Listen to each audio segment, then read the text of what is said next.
కార్తీక మాసం అంటేనే చాలా విశేషమైన రోజులు అన్నీ కూడా.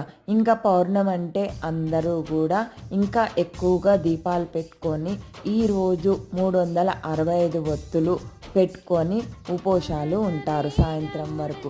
మళ్ళీ నక్షత్రాలు చూసినాక భోజనం చేస్తారు ఒక్కొక్కరు.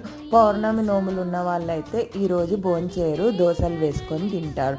ఈరోజు విసిరికాయల్లో 11 విసిరికాయల్లో దీపాలు పెట్టుకున్నాను.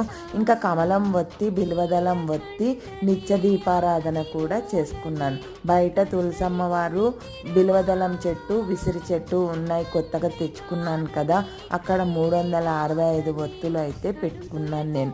ఇంకా విసిరికాయలు ఈ నెలంతా తినచ్చు, విసిరికాయ పచ్చడితో కానీ ఏదో ఒక రకంగా మనం విసిరికాయ తింటే మంచిది.